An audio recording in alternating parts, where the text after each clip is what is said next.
বৈষম্য বিরোধী ছাত্র আন্দোলনের সমন্বয়ক নাহিদ ইসলামের উপর পৈশাচিক নির্যাতনের কথা মনে করিয়ে দেয় এই জুলাই। আমার 2 হাত 2 কাঁধ এবং আমার বাম পা দীর্ঘ ক্ষত হয়েছে, সেখানে মানসিকভাবে আমি ট্রমার ভিতরে আছি। গুম, খুন আর নিখোঁজের বেদনায় ভরে উঠেছিল নিউজ ফিড, তাই ইন্টারনেট বন্ধ করে সত্যকে চাপা দেওয়ার চেষ্টাও চলে।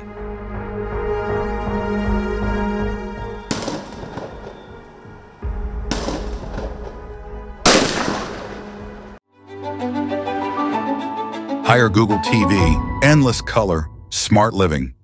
19 জুলাই 2024 বন্ধুর বাড়ি থেকে টিভি পরিচয়ে তুলে নেওয়া হয় নাহিদ ইসলামকে।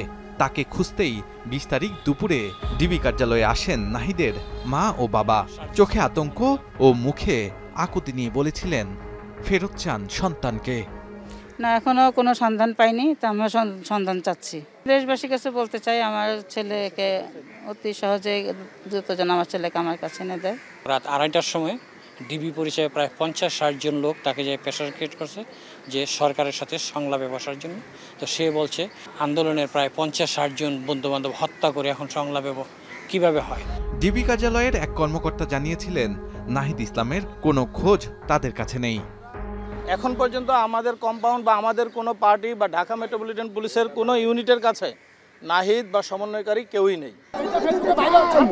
সে সময় সমন্বয়ক ও সহযোদ্ধাদের নিরাপত্তাহীনতার কথা সাংবাদিকদের জানান সার্জিস ও হাসনাত। বলেন সরকারের সাথে কোনো সংলাপ হয়নি। আমরা আজকে খুঁজবো যতক্ষণ পর্যন্ত খোঁজা যায়, কিন্তু সেই সময়ের লিমিট যদি শেষ হয়ে যায় তাহলে আবার আগামীকালকে থেকে পুরো বাংলাদেশ ব্যাপী কমপ্লিট শাটডাউনই হবে। আমরা কখনোই শহীদের রক্ত মারিয়ে আমরা কখনো আলোচনায় যেতে পারি না।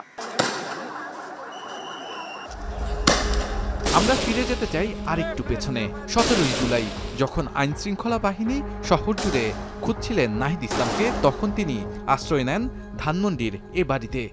এক বড় ভাই বললো যে ভাইয়া ঢাকা ইউনিভার্সিটির একটা ছেলে আপনার এখানে একটু থাকতে চাচ্ছে, আমি পাঠাচ্ছি। আমি বললাম যে ওকে পাঠান।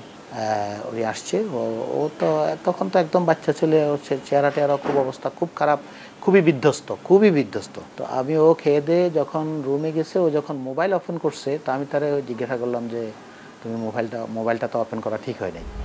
তবে এখানেও থাকা গেল না বেশি সময়। সন্ধ্যার পর ব্যাগ, ফোন ও জুতা রেখে খালি পায়ে হেঁটে রাত কাটান এক মসজিদে। ধারণা করা হয় নাহিদের ফোন ট্র্যাক করে 19 তারিখ খিলগাঁওয়ের এক বাড়ি থেকে তুলে নেওয়া হয় তাকে।